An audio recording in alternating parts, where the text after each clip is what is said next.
Welcome to Left Coast Live. It is Wednesday, October 2nd. I am your host, Deter McBusiness, joined as always by my co host, Stat Pat, Stateless Patriot.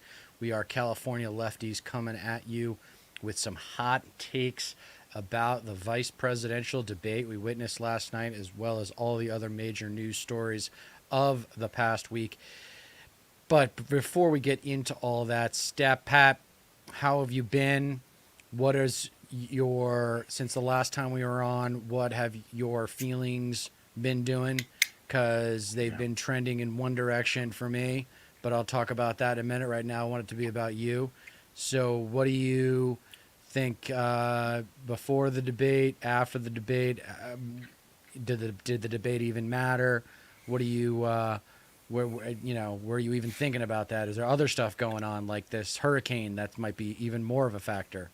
Yeah, we're definitely going to touch on that a little bit. I think we're not really prepared for the economic ramifications of the impact of Hurricane Helene, and that paired up Right. with the port strikes all up and down the East Coast as well as the Gulf of Mexico.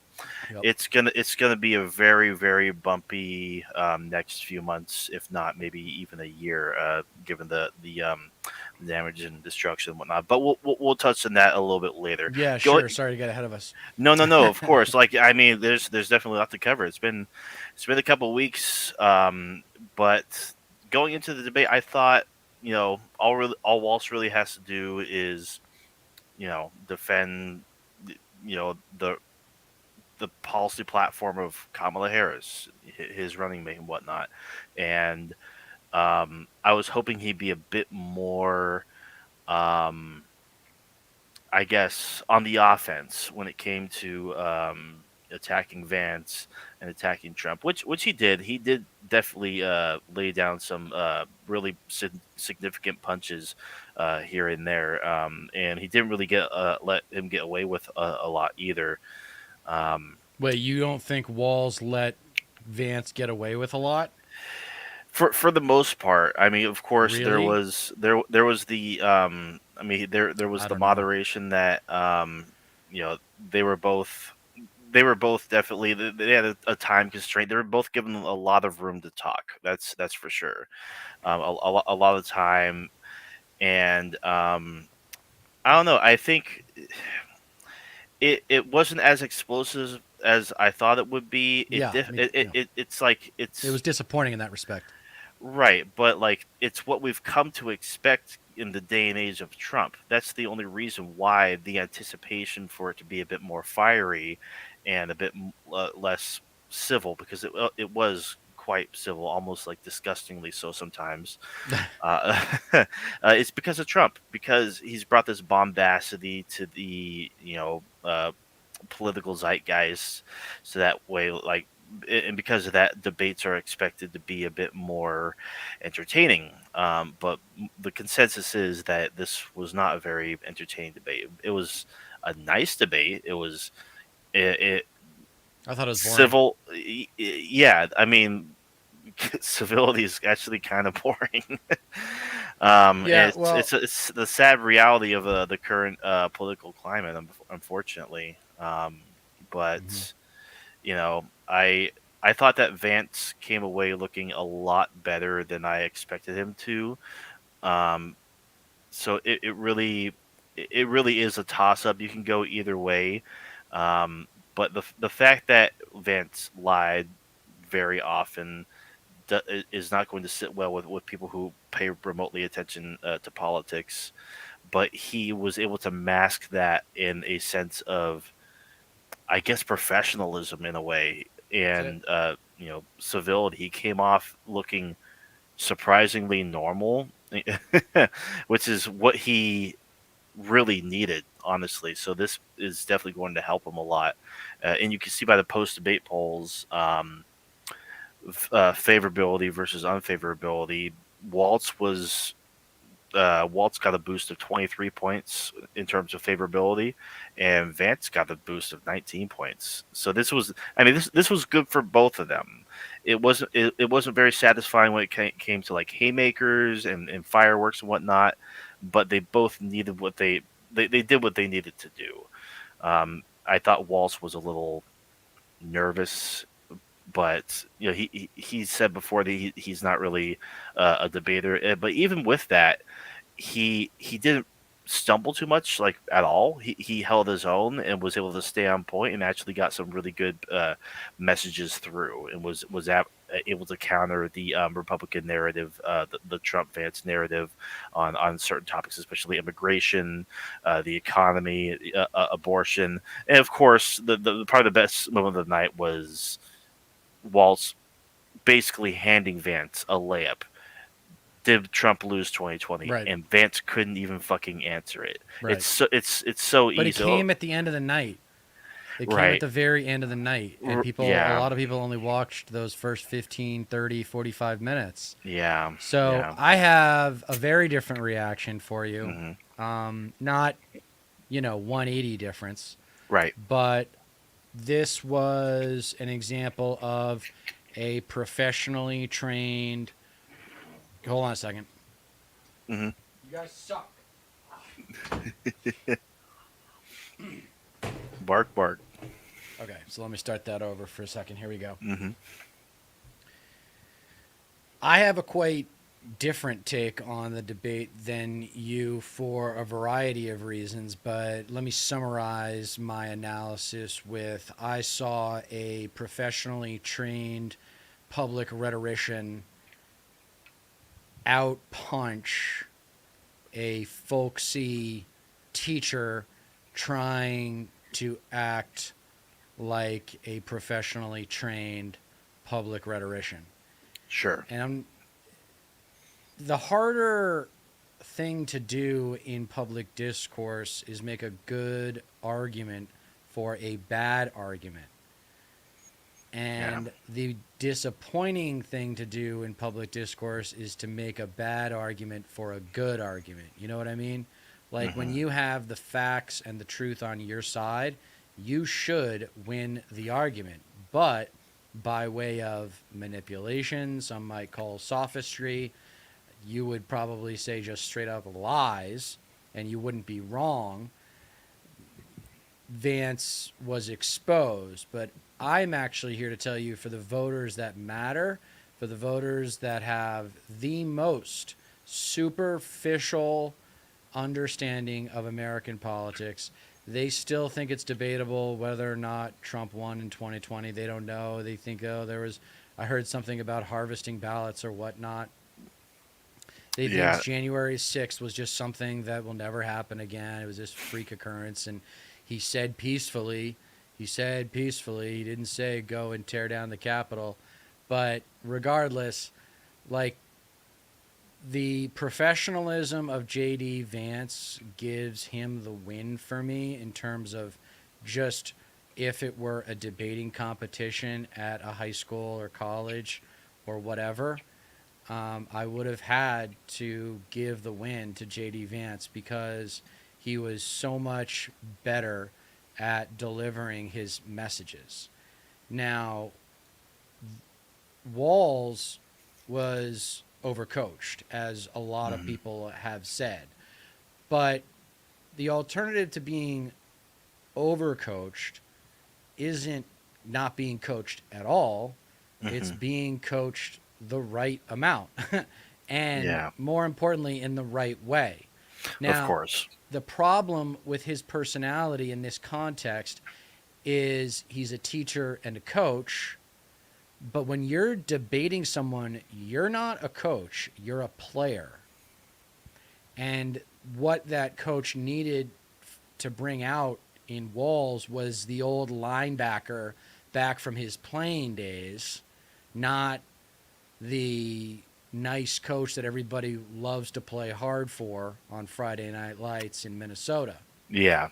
They needed to bring back the player in him, not the coach. And they didn't. They tried to make him into an A-list debater and lock horns with J.D. Vance on his terms. See, it's all about the footing. Yeah. It's all about the premise. It's all, if you can control the premise, then you can control the entire discourse. That's it. And that's what I think J.D. Vance was willing to do. Is he made things that aren't debatable seem debatable. That was He it. breathed new life into a lot of those lies. That yeah, they're lies, but I got to tell you, the Democrats aren't doing well enough with defeating those lies. And Yeah, what are we going to do about it? yeah. No, I'm pretty much in full agree with you. In full agreement with you. Hey James, thanks for tuning in. It's good to see you as well. Yeah, he definitely that was like the biggest thing that tilted the overall discussion in Vance's favor was the fact that he basically debated on his terms on things that are basically not even debatable, and Walls did not really have the skills necessary to take back the control of the rhetoric overall Right, during the debate, and because of that, most of the time Waltz was on the counterattack. right, And I mean, it's not a bad place to be if you're good at delivering him. Which I mean, like for the most part, Walls was good at countering what Vance was saying. right. But when you're not having control over the overall substance of the debate and the topics and whatnot, it it becomes a little lopsided, and people pick up on that. So, and yeah, I think Walls did fine as well, James. It was not a blowout, which would have been it would have been bad for the campaign. He did No, but he I think Vance won by a touchdown. I think he won by more than a Yeah. field goal. I think he was a clear winner. I mean, I just think that in terms of Right. rhetorical performance, it is a performance, whether you like it or not. Like Yeah. politics is a competition, whether you like it or not. We talk about those are huge themes in hmm our show, Yeah, and but so that's we got to grade. I got to call it for what it was, and Walls did not perform to his ability. He could have. That's the right. frustrating part is he did That's not do yeah. as well as we know he could have with the That's right right. prep. That's exactly it. Another good metaphor would be like Vance had the ball longer or scored more Yeah, yards. He get outpossessed a him. lot. Yeah, yeah. Basically, and that's actually a really good way of looking at it. But I mean, to continue with the football metaphors, Vance had some really bad plays too. Is like there's the moment where he was going on and on about immigrants and whatnot. Of course, Springfield came up, and CBS, good for them for doing this, brought up the fact that the Haitian Yeah, immigrants in Springfield are all here legally. They're not illegal immigrants. They went right. through the legal process. I mean, it doesn't matter what Vance thinks. It doesn't matter what his base thinks. It doesn't matter if they like the process or not. But they went through the process, and they're legally. And then Vance went on to throw a fit. It was like, well, we agree that you guys weren't supposed to fact check me, and I thought that was truly one of the most hilarious moments of the night. Um, but yeah, it. I think Walt's really good on abortion and nailing Vance to that, basically holding his feet to the fire. And another thing was uh, um, when it came to the subject of healthcare, Vance kept on saying that Trump saved Obamacare and that he believed in saving it, and it's only here because it was only salvaged because of Trump, and That's not true. that's not even remotely close to true. I have no Yeah, idea Trump tried to why. kill. Yeah, Yeah, you said it more. He said it multiple times. It's like, have you not been paying attention at all? He's like since Trump even came onto the scene, his intention was to gut Obamacare and get rid of it and whatnot. And John McCain is the one that is the single person yeah. that ended up saving it. Like Trump had no replacement for it, and he still doesn't. Like that's what where the infamous clip from the last debate from Right. his Like most had recent concepts of a plan. concept. Yeah, yeah. It's So like, dude, it's you've been like around for 8 years. What are you doing? Yeah, how can you like so that I thought that was a really bad look for Vance. So um and come to think of it, there weren't too many moments where I think Vance really nailed walls on anything. He just had control of the discussion for for the majority of the time, and I think that's really all he needed to do to have the advantage. I don't think Well, he the really had. first cliche Mhm, rule of the vice presidency is do no harm. Everyone says that. So, mhm. fine. Walls didn't do any harm. We both agree that this will not result in a huge change in the polls. We'll know for sure in the next few days. Yeah, But what your expectation is from someone associated with the game of football is that they are either going to lay a hit or get hit. yeah. And I saw, I didn't see Walls get laid out, but I saw him get chipped in the shoulder a few times. And he got a few shots in there, especially at the end, like you're talking about. But Yeah. because that came at the very end, I just don't think that this is going to have the kind of impact that, say, the Cheney Edwards debate of 2004 had on that election, Right. because that arguably sealed the deal for W. Right. Yeah. Yeah. No kidding. And this is the only vice presidential debate that we're getting, and Right. It's always the way it is.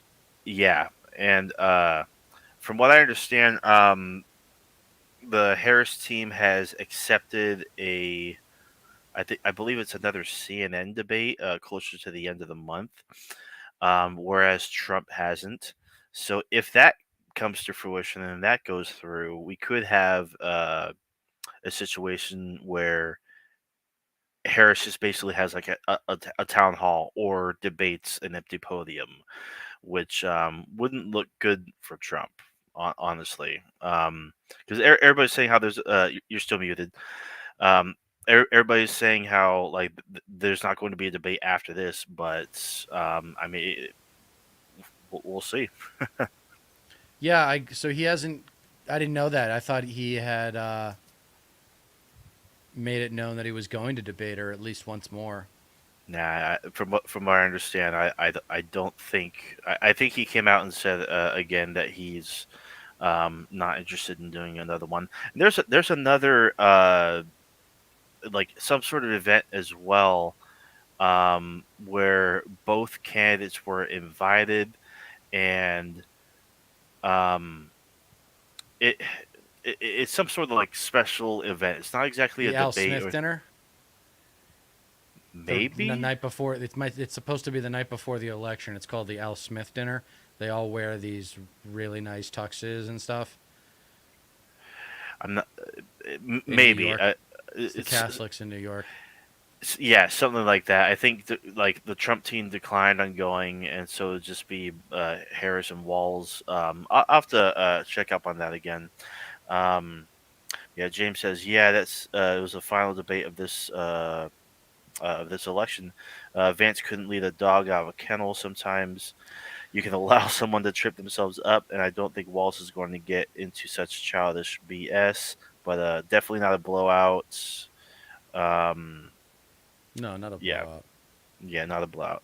But um, What's yeah, scary is that if Trump wins, Vance could easily become president because Trump is old that's as the most shit. that's the most That's what's concerning thing to me. scary. A guy's Yeah, my age. He's 40 years old. right. And he's so. I mean, it's too bad that Walls didn't call him weird because he Yeah, is weird. He's got this like amazing story coming from white trash yeah, Kentucky and Ohio to go to Yale Law. And then he gets into, of course, like venture capital and whatever, not real law. And yeah. before, sells his story to Hollywood, gets famous off of that, and hmm runs for and becomes a senator. Walls could have been a lot more forward and pressing on Vance's overall record and his just inauthenticity. Project 2025.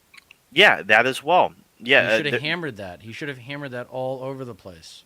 the when I did really appreciate when Waltz brought up the fact that Project 2025 is going to have basically a nationwide registry when it comes to pregnancies.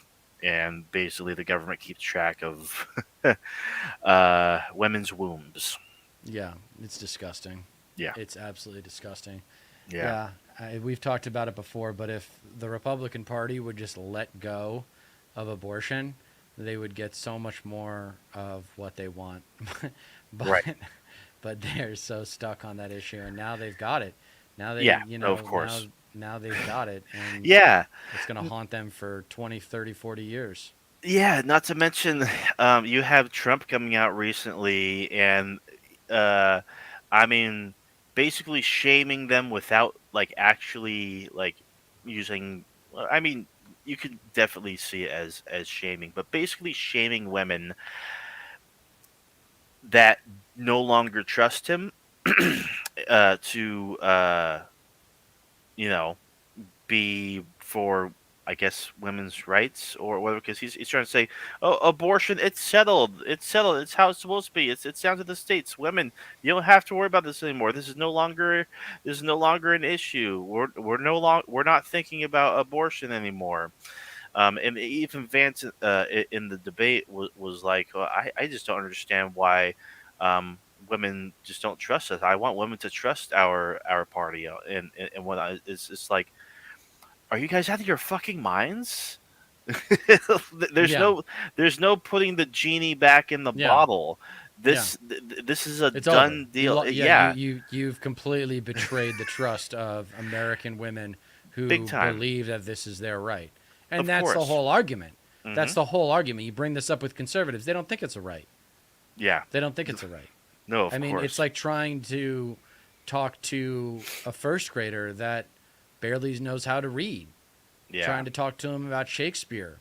It's like Yeah. they don't understand. They can't. It's impossible, no matter how smart they are, right?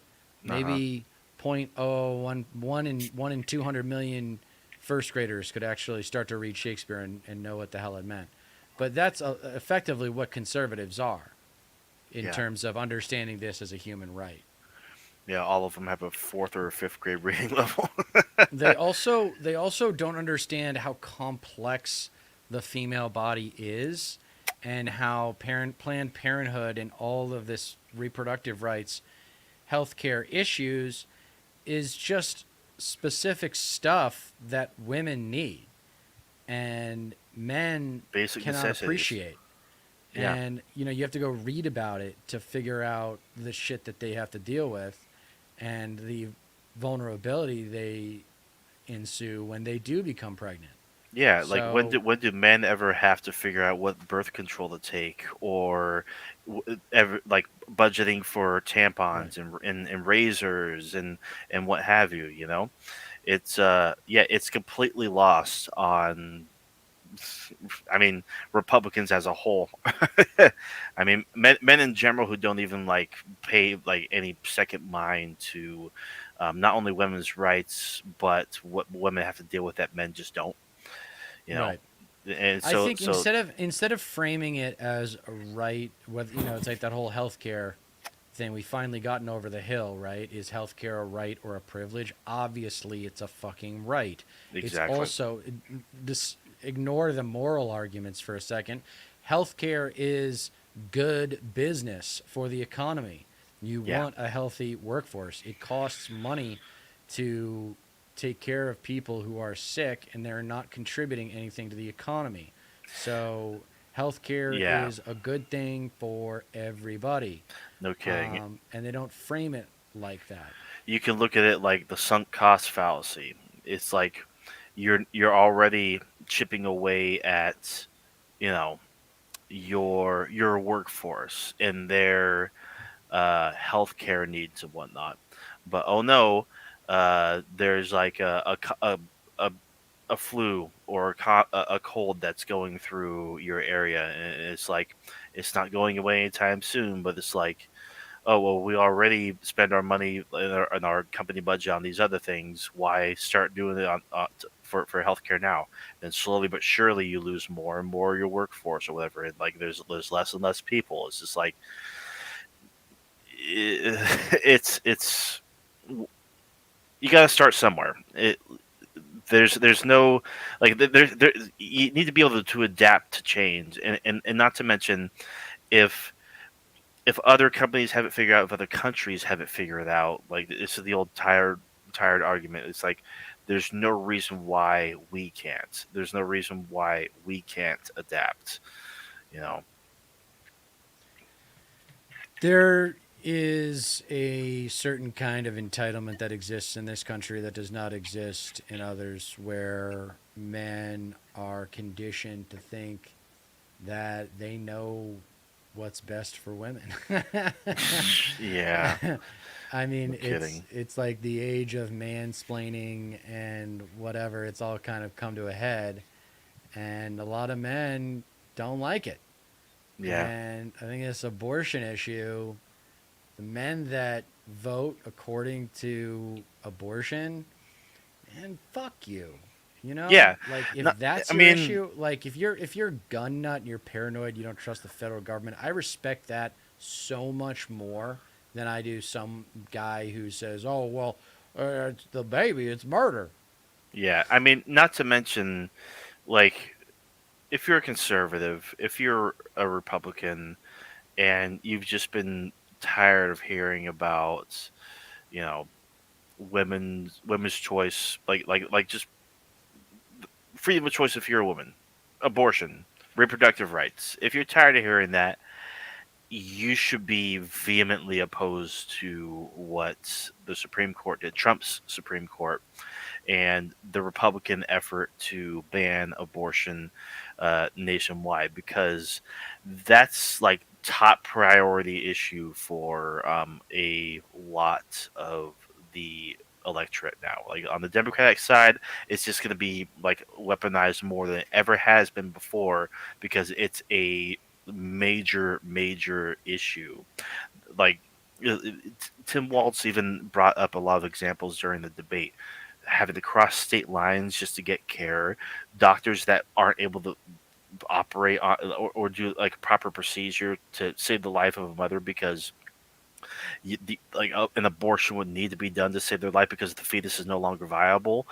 it's it's a scary place right now in America, and this was created by Trump and the Republicans and the Yeah, Heritage Foundation that, yeah. you know, changed the makeup of the Supreme Court with fanatics, and No, it's sure. here we are. It's Handmaid's Tale. Do you watch Yeah, that show, or have you watched that show? I've been meaning to for a while, but Oh, I gotta do get it, dude. At yeah, least watch the first. At least watch the first three seasons, and then I don't even know if it's still going. right, But I kind of gave up on it after season five or so. But right, it's legitimately the masculine entitlement telling women what to do with their bodies, and it's the ultimate of course. narcissism. Really, it's like just another manifestation of that inauthentic, narcissistic social entitlement that I talk about in my essays. And it all started with the wasp. In case you're wondering where it came from my people.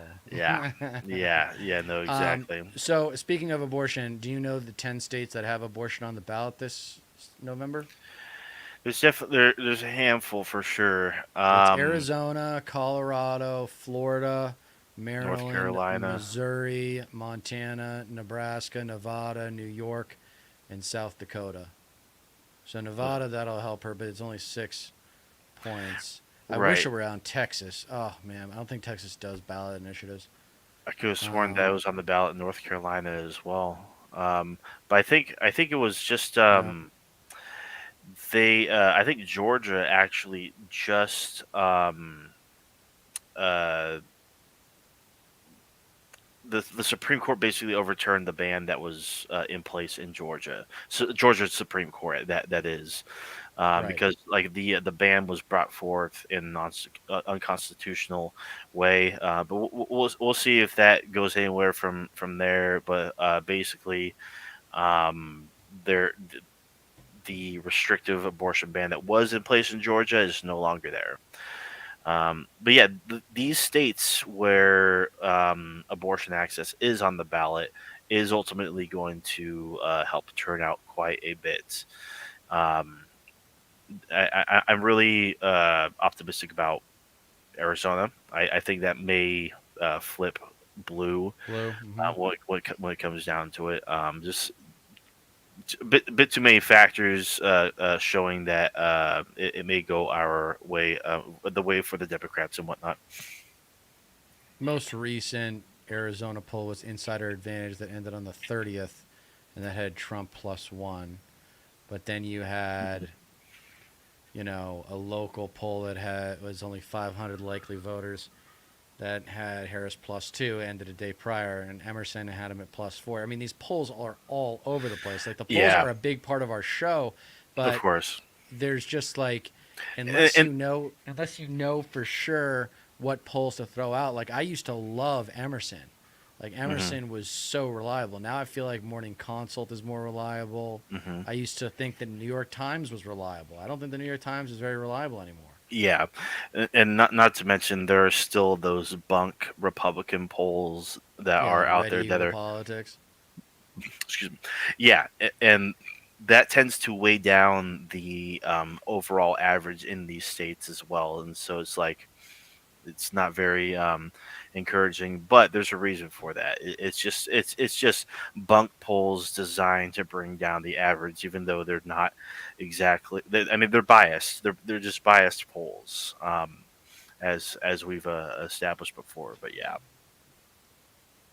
Well, what's funny is that they have opposite strategies that when doing polling analysis, when you're a Democratic pollster, you want to keep telling people this isn't good enough. The hmm popular vote doesn't matter. Look at the state polls, and they don't come out as frequently. So yada yada yada. It's more complicated. Whereas with the left, you just say, oh yeah, we're gonna win. Just like it's just all ego, like boosting up. We're gonna win. We're gonna win the whole time, and they don't even. It's so funny. They don't even care that they're not going to win the popular vote. Like, there's no way that they're going to win the popular vote. And they just don't care. They Right. don't see that as a sign that they shouldn't be in power. They don't see Yeah. that as like there are questions around the electoral college and its value. I mean, Jesus Christ. Like that's their strategy now. It's the only way they can win. Right. Yeah. It's it's sad, and like and they'll do whatever it takes. Like there's already an issue when it comes to uh alternative elector slates in different Yeah. states that you know it very well may be just total and complete chaos on election day, because there will literally be like fights within a Yeah. couple states or so Yeah. over the basically the certification and the finalization of the vote totals and the tallies and like Yeah, I hope the cops the are on high elector slates and alert. whatnot. No, of course it's gonna be absolutely insane. That's why we need to win big, like by a big enough margin to where the challenges ultimately don't matter. Um well, we can move on from the VP debate. I mean, we could react to. I feel like everyone's already seen the highlights, and hmm it's like we. I don't really have any analysis to react to. I think everyone's kind of covered it. It doesn't really matter that much. Right, Walls didn't maybe look like someone who could take over for Kamala, but that's fine with me. right. I don't really care. It's not like hmm it's going to matter anymore. So we can move on to other variables that might affect this election more Right. concretely, which are the Hurricane Helene, which I know you want hmm to talk about, Oh and yeah. then the Israel just picking fights with everybody now. They just love war over there in Israel. That Star of David, man, it might as well be a fucking bomb. Yeah. I mean, Jesus Christ. They can't get yeah. it might as well be a Scud fucking missile with hmm the just lust that this nation's government seems to hmm have for war. They Yeah. just love to go to war. Right. Yeah. We have 40,000 U.S. troops stationed in the region right now, basically on standby, and Israel is basically just ready to pull the trigger on an invasion of Lebanon. I wouldn't be surprised if they begin it on October 7th, because I guess there might just be something poetic to that, you know. maybe in their eyes, but it's absolutely disgusting. They just want to do to Lebanon and the West Bank as well what they've been doing to Gaza for the past year. Um, just indiscriminate bombings that have been killing hundreds of civilians in Lebanon, which are still continuing, and not to mention the pager bombing, the walkie-talkie Yeah. bombings, like all the devices that they just like by remote detonated and didn't care where they detonated, which killed countless people, injured like 3,000. They don't give a fuck who's in the way. They don't care about mitigation of like this like civilian harm and shit. They don't give a fuck. And then of course you had Iran the other day rained down. I think it was Yeah. 180 missiles Yep. in mostly empty airfield, empty space and whatnot, which Iran has done before. Like when Trump assassinated was it Qasim Kassim Soleimani, Soleimani. I think that was like the the journalist. Iranian. No. The Iranian Baghdadi. general. No, it was one of the top generals of Iran. I forget exactly what his I think it was name Soleimani. was. I think Soleimani was the journalist that Oh, okay. Saudi Arabia chopped up into pieces. But when that So happened, Iran. Oh, go ahead. You oh finish up. no! When that happened, Iran was like obviously like super super pissed, and so everybody was on the edge. It was like right like around New Year's 2020. We thought we were all going to go to war, and then Iran launches strikes at like an empty airfield, and that was that. Like it de-escalated, and nothing else came of that. They basically did the same thing, and this was in Why retaliation do for the. Israel and Iran have beef with each other? They're so far away. Well, that's a good question. I mean, they Uh, have to fly over Iraq and Jordan to attack each other. yeah, no kidding. Well, I mean, Iran's the biggest state sponsor of terrorism in the world and whatnot, even though that's actually the U.S. Yeah. um, and I guess it's mostly, I guess, just control of the region and Iran. Iran's like borderline a superpower. Like they are a thriving country in the Middle East, so long as they're not like being crippled by U.S. sanctions. Um, they're it goes back far. A big reason Right. why is because we basically assassinated uh, the democratically elected leader in the 50s, and we installed the Shah. Right. Shah of And Iran. they, Yeah. they were a secular country. Like it was Persia, you know, and Right. it was actually like a pretty like kind of Western country. And then the Shah was installed. And eventually, there's the Islamic Revolution of '79. Like the Arab Spring, I believe, was the actual term for it. And since then, it's been a Shia Muslim uh, nationalist state, and because it's supposed to just because we want control over it again. We want dominion over the country because we know it's rich with resources and minerals, oil, and it's just imperialism. I think is what it comes down to. They're seen as the biggest threat in the Middle East, and Israel's basically our foothold in the Middle East, and that's why there's just been instability this whole time. But Israel's Well, I scared. think it's I really think. selfish of this region of the world to Mhm. just continue to kill each other Right. throughout generations. I was talking with some Jewish people at a wedding recently, and you got to be careful talking about this kind of stuff at a wedding. But Right. he had the mindfulness to let me know that he was Jewish up front. Uh huh. So I was like, well, I don't know as much about it as you, I'm sure, but I will say I hope it stops someday. I hope we get peace someday. And he said that, well, I was raised to understand that it will never end. Yeah, that's a big, big, big, big And reason then I'm like, why. so you Yeah, think that your revenge, your spiritual, religious revenge, is more important than global peace? right. That is narcissism. It's That is not psychopathic.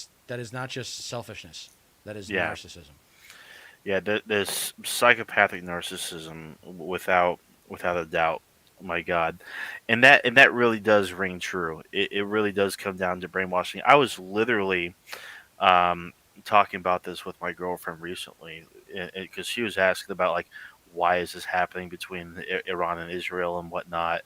Why is Israel carrying out what they're doing in Lebanon right now? Not to mention um, the issue of, I mean, Gaza as a whole, and yeah, a lot. I mean, a lot of it really just because comes down to fucking brainwashing. A lot of Israeli citizens are brought up to believe that the, their state is special, and Right. Israel can do no wrong, Yep. and it's just always it's always been like this. It's always going to be like this. But then they got the ultimate get out of jail free card by calling anybody who challenges them an anti Semite. Yeah, yeah. They've Like got you're, this whole minority victimhood complex that has worked wonders for them in terms of political marketing. I mean, it was the yeah. first question that Walls got, and he didn't know what to do with it. Right. It's everything. Everything is anti-Semitic. Like you criticize the Israeli state, you're I tell you anti-Semitic. what's not anti Semitic, Hmm. calling Nazi Netanyahu Nazi Netanyahu, because that Right. motherfucker is legitimately acting like a Nazi right now. Yeah. He's legitimately acting like, I mean, with the genocide in Gaza and They all are.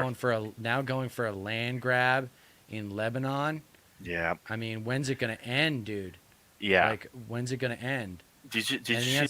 the answer is it won't end until he's either dead or in jail. Yeah. Like he has to keep the war going, Right. otherwise he knows that he will be thrown in jail because the Israeli people don't want him. He wants to change the constitution via the Supreme Court, so he basically can establish himself as a dictator. And the Israeli people are like, "Fuck you, we don't want that." But like, so like keeping this war going is the only leverage he has from being like held accountable for any reason. Yeah. Well, no matter who succeeds him, until there is retribution or some sort of trial or some sort of public acknowledgement that Israel has committed genocide, Mhm. then I don't think I'll ever respect the nation of Israel again. Yeah, Like, and I yeah, won't it's be, and like, I won't apologize for that. Like, I don't care who's Jewish in the room. Like, you back yeah, Netanyahu and his genocide, fuck you. I yeah, don't care. Call me an like like anti-Semite. like I'm like married to a period. Jew. Kiss my ass. Yes, it's no kidding. Let's see how well that works for Kamala Harris. Hopefully, if she wins. Um, but yeah, Wouldn't it be like I, great to get like APAC out of the equation? If we my could just God, kill please. APAC and kill the NRA, can you Hmm. imagine how much better this country would be? God, I And can't. and I can't imagine. It'd be a fucking utopia. I imagine. Like I Jesus Christ. don't know if it would Yeah. solve all of our problems, but it would solve a lot of them. Right. Yeah. Yeah. Because I woke up in the morning to the news the other day that Iran was striking Israel with missiles, and I was just like, oh fuck, is Iran's directly attacking Israel right now? This is kind of stressful as fuck. And so I mentioned it to my girlfriend because this was actually yesterday when the strike happened and whatnot.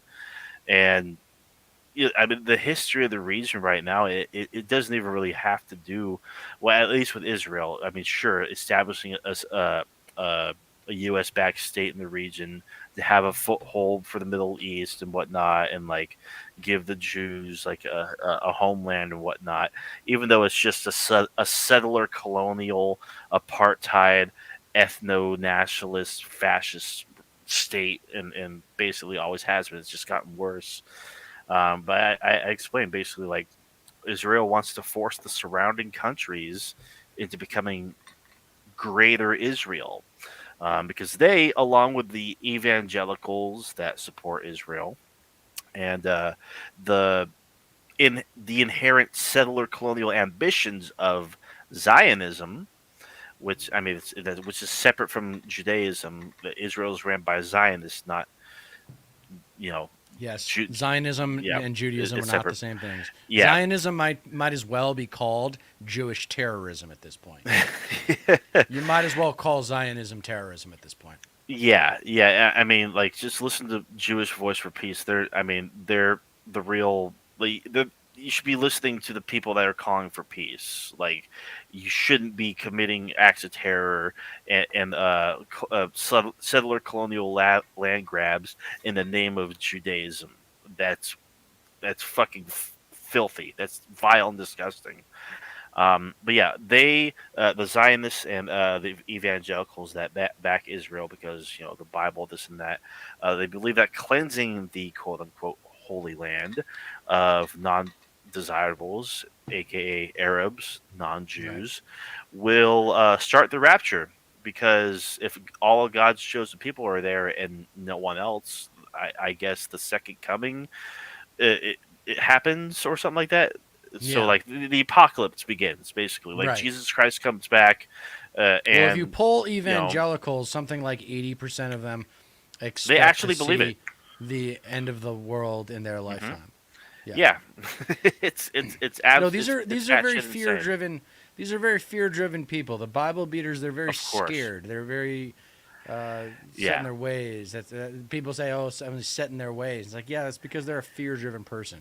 yeah. If you're driven by fear, you just dig a deeper hole in which to like dig fear out of. If like that's your primary like driving motivation is just fear. I mean, not so much motivation as I guess influence. You're not in a rational state of mind at all. You're not able to Right. like make consciously sound decisions whatsoever if you're just constantly afraid, and that's damaging. Not only to like your mental state, but you're just your psychological well-being is just all out of whack.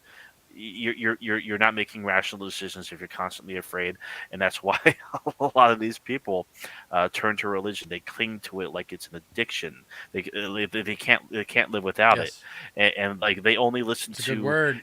Yep. emotional arguments, the stuff that makes them feel all like warm and fuzzy inside, like Did you words watch? I like think you covered that episode where I talked about Frank Schaeffer's term of certainty addicts.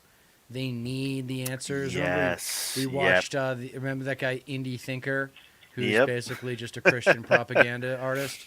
yeah, And I was telling he was like trying to diagnose this philosophy, this hmm, alternative to Christianity, and he was just could not deal with the idea of I don't know.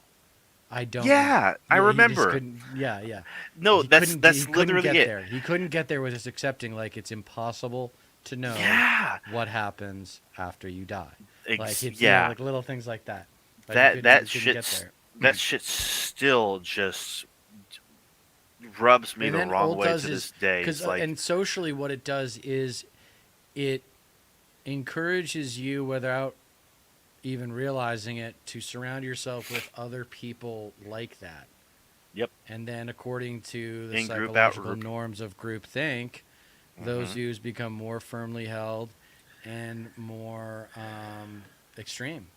Yeah, you get enough people to believe absurdities, and you can get them to commit atrocities. It's like it's all comes down to like if you believe that if you cleanse enough of the quote unquote wrong people from th- your mass of dirt that I guess you've historically occupied, then magic is going to happen, and the sky's going to split open, and some guy's going to come down and take you to heaven or some shit. Like It's insane. Like you mentioned before, the certainty addicts and whatnot. The fact that these people are not even willing to accept the possibility that they might have it wrong, that they It's terrifying. that It's right, terrifying to them. yeah, that can easily like evolve into, I mean, obviously religious fanaticism, but just evil. Like you can make people racist. It's about power and control, subjugation, dehumanization, bloodlust for crying out loud. You don't see your fellow human beings as Right. people anymore. That's right. Yeah, it, They might it, as well be. They might as well be rabid dogs like that. You need to put down, or and insects. you don't because you don't feel guilty.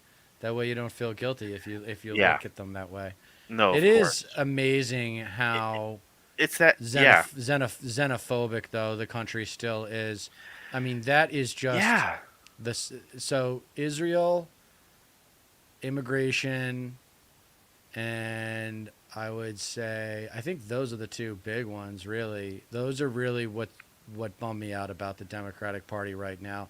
I think they would push for Medicare for all or something better if they knew how to do it, but I think that there's a lot of disagreement about what that system should look like, um, and how to, the I don't know the inner workings. It's incredibly complicated. Well, yeah. How the money flows in and out of medicine is incredibly complicated.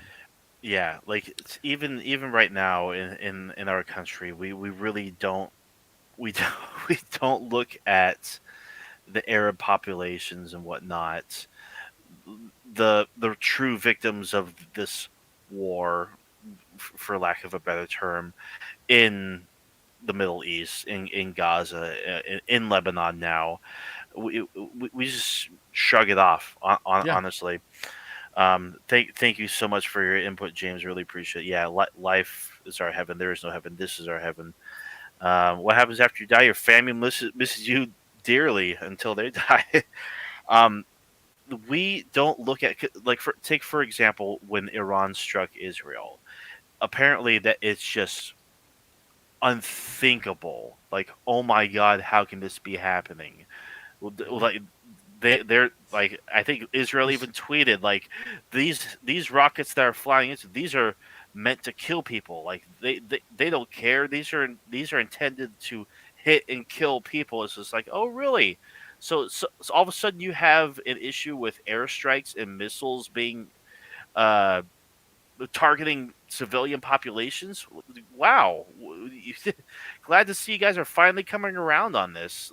It, it's Yeah, no, it's blatant hypocrisy. Anyone who even pays even a modicum attention, you see, like, there are just people that you aren't supposed to, or eh, like publicly consider as equals. I don't get it. I literally I'm unable to make sense of it whatsoever. Like a crying, dying family just grieving it from Gaza is as it causes me an equal amount of pain as seeing the kind of suffering as like an Israeli family. There's zero fucking difference in the world to me, and the fact that like this is like a big division among the most yeah. fanatic Well, I and got news for you, insane man. people among us is like, I got news for you, man. If you study social psychology, you realize uh, that even you have biases according to race, religion, oh, creed, sure, color. All everybody does. Like sure, people, I've been called a racist before, and or saying something racist, and I was like, well, if you do your homework, you'll learn that we're all a little bit racist, hmm, all of right, us. But yeah, what you're saying is, there's different degrees, right? And no, obviously, yeah, no, yeah, yeah, yeah, this is what you're talking about. How yeah, you're talking about how does someone become that militarized? And I think it's hmm, a gradual process. I don't think you're born in that way. I think you grow up in with certain subcultures in America. The Confederate flag is the No, of easiest course. symbol to see it coming. Yeah, But it's just especially bad. It's especially heinous when it comes to Israeli citizens because they're taught from a yes, young age.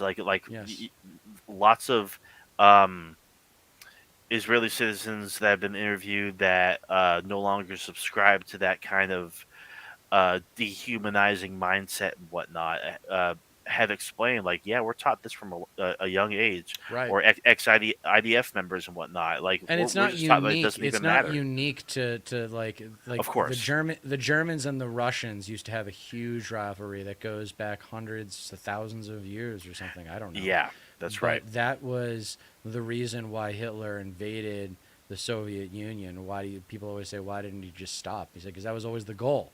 That was always the goal, was to go to Moscow and take Moscow and then rule Yeah, over the continent. But the point is that these rivalries existed all over the world in various forms. It's just that most of them are gone now.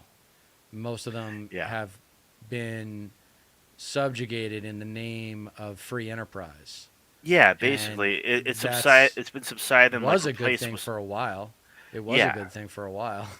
right. Yeah, it's either been just completely subsided or replaced with some other type of competition.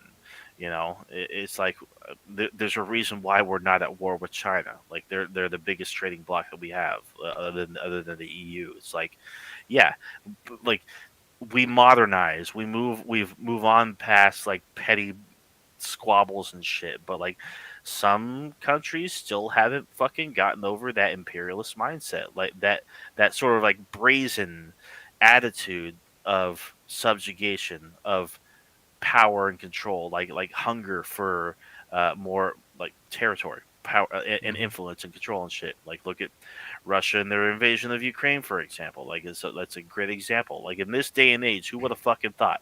And it's still going on. It's fucking it's insane to think about. Like for any amount of time, for real. How old were you when 9/11 happened? 6. So you remember it. Yes. Yeah, so I think that's the generational divide. I think if you were 4 years or younger on hmm 9/11, then you were part of a different generation. Yeah. Yeah. Because those are your Right. those are your earliest memories, maybe even five. But like, Yeah. yeah, like nine I. eleven, like having been to New York before before the Mhm. 9/11, and like being familiar with that city, growing up in Boston, and then seeing it happen, and um, being a senior in high school when it happened. Yeah. Um, you know, I remember what it was like before 9/11, and the military state of the Cold War was resurrected hmm by 9/11. Is Yeah. really what happened. Is the military state was resurrected in different forms in various countries, not just the United States, but that terrorist attack fucked everything up in terms Yeah. of the world trusting each other.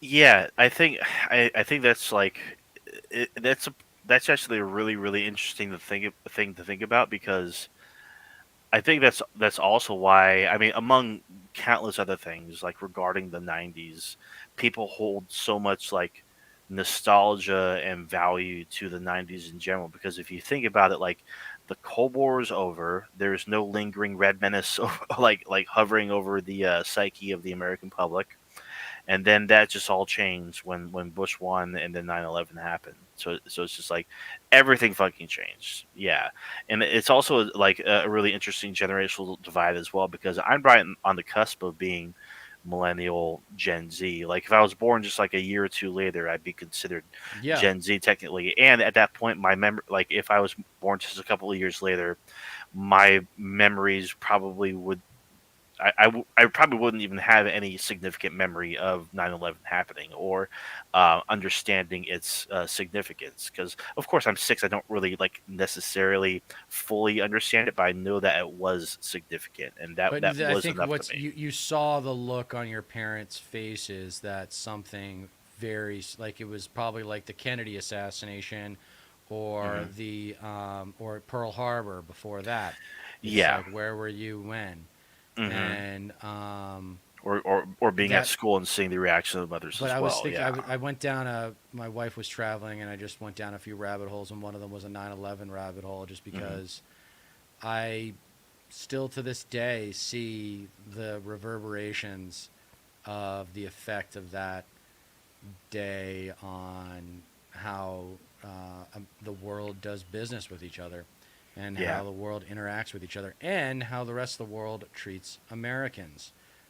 And I do Yeah. remember on that, I think I took a couple of trips, but there was one trip that I took to New York when I was a kid, and I swear to God, because we flew there and flew back from Boston, we took the shuttle, and I Hmm. swear to God, I did have the thought that, because I don't know if we were sitting in first class or whatever, it was a small plane. I was like, it'd be pretty easy to overtake this plane and fly it into one of those towers.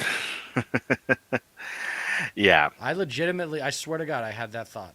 I swear to you. I mean, I can do that. You know me. I can like get into like how people think, Right.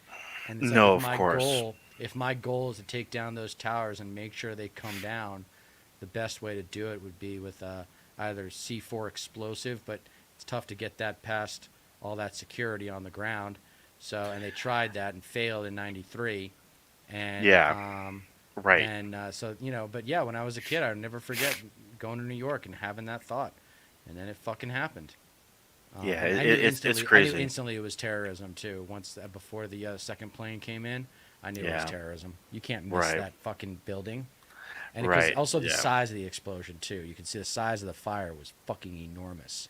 It's like No, of course. that was definitely a jetliner. Yeah. Um, The but mind is a fascinating thing. It's just like wow, like something really significant could happen here at this place in this way. Yeah, I totally resonate with and that.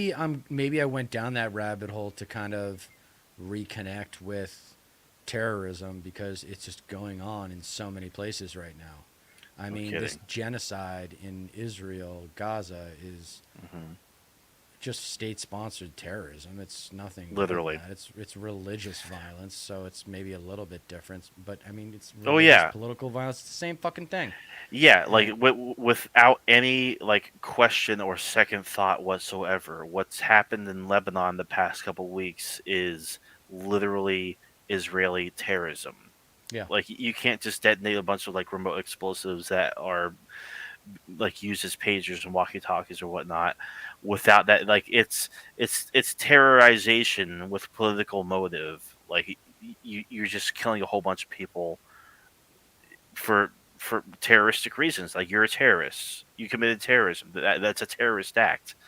But because we fund them and we supply them with arms and whatnot, and they're a U.S. ally, it doesn't count for whatever fucking reason.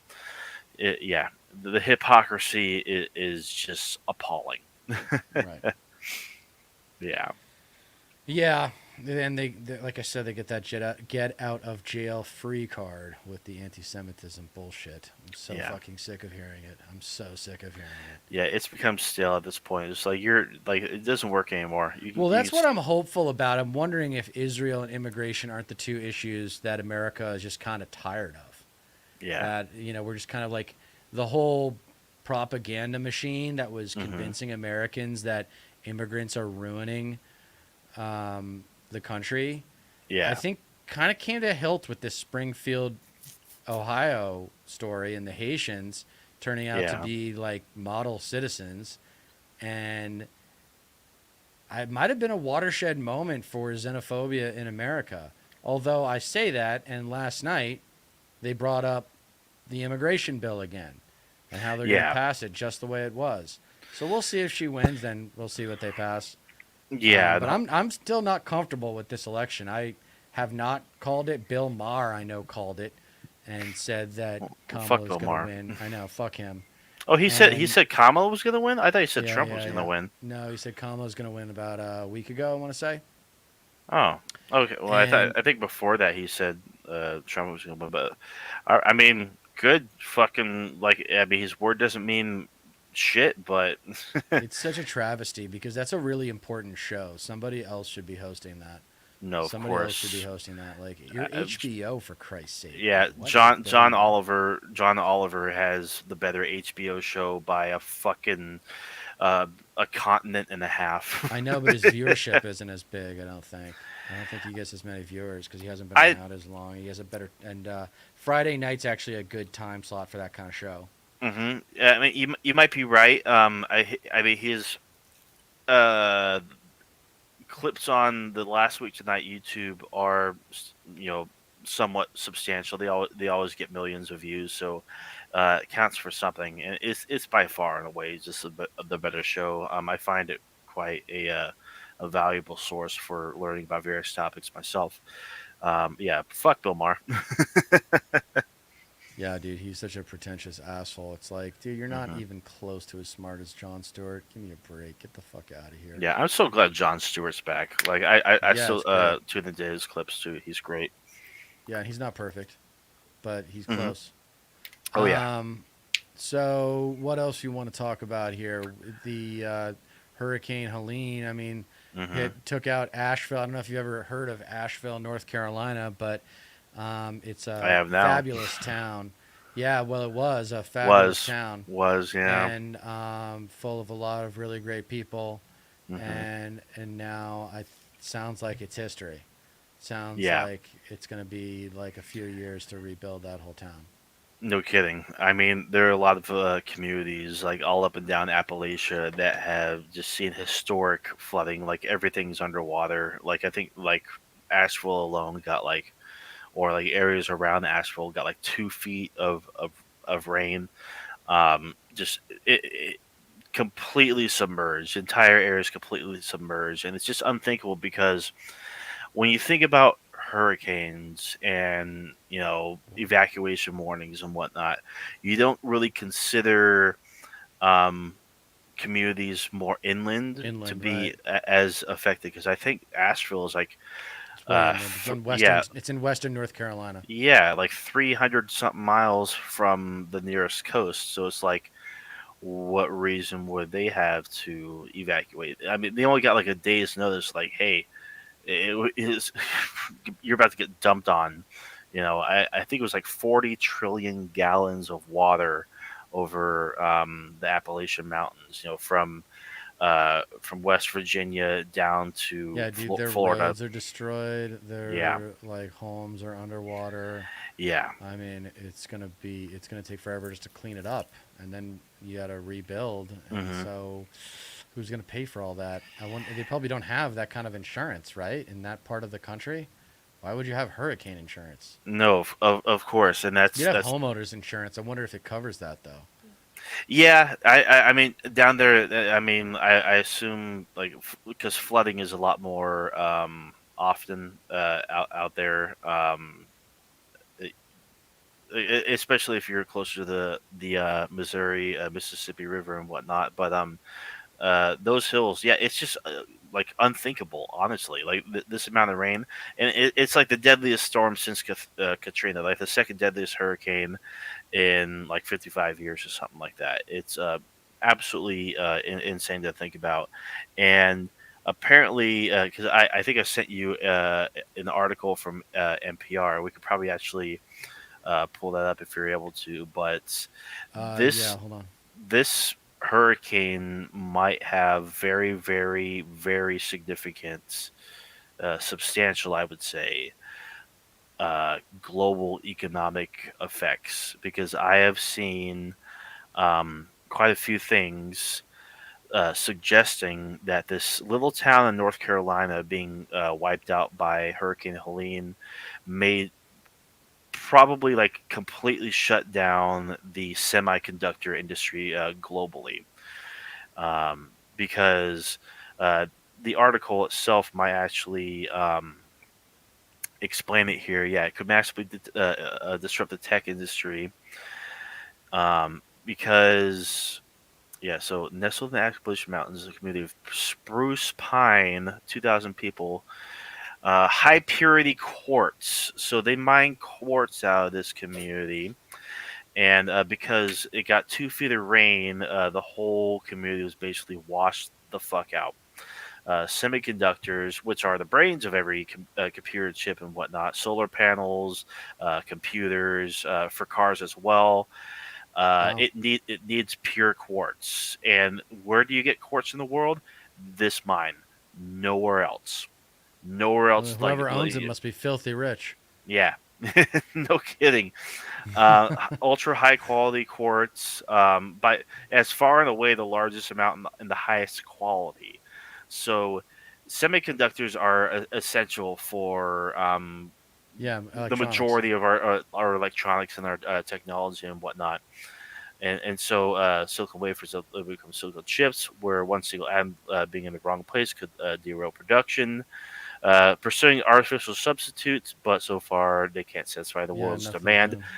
The course is tech set owned or notes from a report.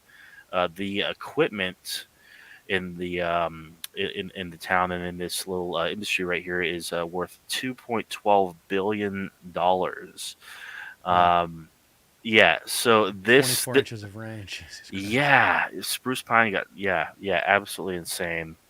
So if there's no recovering these mines, if there's no revamping this industry, uh, I think I think they said, yeah, because it says right here that if a disruption went on for more than a few weeks, it could pose a serious problem for the production. Um, but yeah, That China is the major producer of solar panels and relies heavily on imports of high quality yep, quartz from spruce pine. from North Wow. Carolina. That's right. So this could be really, really, really bad. Yeah, interesting. We're going. I mean, it's only been like a few days, believe it or fucking not, since the um, most pronounced impacts have subsided. I guess you could say that the storm moved on and whatnot, dissipated.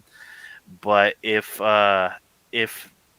this industry, if this quartz industry is not salvageable, we're going to have to pay a shitload more for semiconductors to put in our electronics and shit. It's going. I mean, this is a global market. It's going to Right. it's going to disrupt the entire global supply, because I think this quartz gets shipped off to India and then they Yeah. construct it into the semiconductors that way with other uh, necessary materials to make them function properly, et cetera, et cetera. Um, so I found that to be a pretty concerning tidbit regarding the impact of Hurricane Helene. Yeah, man, Uh, that's good digging by you because I would not have mhm. found that. But NPR, God bless them, they're on top of it. Yeah, I mean, if you scroll Twitter long enough, you'll find a couple people that have these little nuggets, and it's just like, huh, I know, I just that can't seems like a. scroll Twitter, dude. Twitter I is mean, just yeah, it awful. sucks. Twitter's the worst. I I have to know. like start a brand new account and just like be very disciplined about who I follow and just Yeah, like follow only like 20 accounts or something. no, yeah, because for you's just not really reliable. It shows you the worst of the worst, and your following tab only shows like the most recent tweets from like the last couple minutes. You have to Right. scroll and scroll and scroll to get to any older tweets. It doesn't show you the most notable tweets, just retweets and like the newest tweets from people you actually follow and shit. So it's a shit fucking website, especially now. Someone ought Um, to come around and try it again. Try and make a third. Someone will. I have confidence someone will. There's a demand for that kind of social media where it's like texting and it's like a. yeah. We had a thing called the hot board or something, and or the hot wall or something, Mhm. and it was just a big fucking. Every high school had it, you know, where we just everyone post their shit up. Hey, I lost my wallet or lost my Right. keys or I mean, party at Twitter you know used to be that in its infancy, and right. what it grew to be, and no more. I mean, I Yeah. guess you could say Threads is sort of kind of like early Yeah, it's Twitter. not catching on though. I think it's got to be its No, it's own not. thing. I don't No, think of it should be. course. It shouldn't be a derivative of another established social media thing. It should be. Right. I don't know. Maybe it should be like start with Yeah. just celebrities No, of and then course. I don't know, have it be like approved or something. But they tried that. There's just so many the operating costs I can only imagine of how to like make sure and how to be a custodian for that kind of network that's actually quality. It's going to be Yeah, a lot of it's a lot of work. You need yeah. probably $1 billion just to really have a chance at that idea working. No, of course. I think Mark Cuban floated the idea of buying Twitter from Elon Musk recently, and I found that to be a little amusing. Yeah, you There's could no probably good, get a good deal on it. yeah, there's no good billionaires, but Mark Cuban seems to be one of the better No, billionaires. I Mark guess you could say. Cuban. I was thinking about this. Mark Cuban, Richard Branson, and there's a third that I can't think of right now. But there are some. A lot of the. It's funny when you talk about the big money. You know who the most Mhm. philanthropic people are? Is the heirs. A lot of Yeah, people. yeah, The people. It's not the people that made the money. It's actually the people that inherited the money that give a lot of it away and start nonprofits and come up with creative ways to kind of do something with all that money. yeah, But I yeah. mean, what are you gonna do? Yeah, Um, I was going to mention this earlier. There was yeah, another thing too. Maybe James can fill us in on this a little bit more. But he mentioned it earlier because I guess he lives in Georgia. There was a major biolab fire. He says he's still in a mandatory stay indoors and avoid the gas shit. clouds from it. Gigantic. I don't know if you've seen videos of it, but just gigantic plumes of smoke, like area Yes, wide, huge. insane. And it's like I'm not exactly sure if it was because of the hurricane or if there was a meltdown or what, but um, There you yeah, go. look at that shit. Like it looks orange cloud, like orange smoke clouds. Like what the fuck is that? You know? Yeah, Not good, fucking man. Not good for the yeah, environment. Not good causing for anybody. chlorine smell. No, no kidding. It's The like insurance company's upset about it. Everybody's upset about it. fire triggers unstoppable. Wow. Yeah, no. Still gassing off. Yeah. Apparently it's still going. And it's like sure there's a stay indoors order and shit, but people still have to go to work. So like according to capitalism, you can't be harmed if you're working. Only stay indoors if you don't have to like resort to your job in order to keep your living going and shit. Like, what is George? Is George going to pay these people to stay home until the fire goes away? So no, that's not how it fucking works. So these people are going to get sick. They're going to inhale these fumes and whatnot. All of a sudden you have a whole community of thousands of people developing tumors or getting cancer in a few years and shit because they need to make a living rather than stay indoors and shit. Wonderful country we got here. Uh, Sprinkler went off over water reactive material. Is that what caused the fire? Um, Radioactive material. Uh, Oh man, that react would be tough. reactive. Reactive. Okay. Over water reactive material. I'm sure if we pull up like maybe an article or something, it'll probably give us like the origins of the fire or It's fine, whatnot. But dude. Like, it's just I don't want to keep. I don't want to stay on this too much longer. for It's a sure, we, good we don't story. have It's a to. good story, but I mean, we're not really a news show. We're more of like a No. political analysis show. So, Yeah. and we're at Yeah. 120 now. So I'm thinking, what Yeah. else did you want to discuss? Did you have anything? I mean, I think we got some good content up there to work with tonight. Yeah. Um, the VP debate, I think, is just a letdown. Yeah. It's just kind of we keep wanting a big moment, and like I think you have and Kalinsky has Hmm. talked about these external variables, right? The October surprise. Well, I think we're getting multiple October surprises, Multiple October surprises.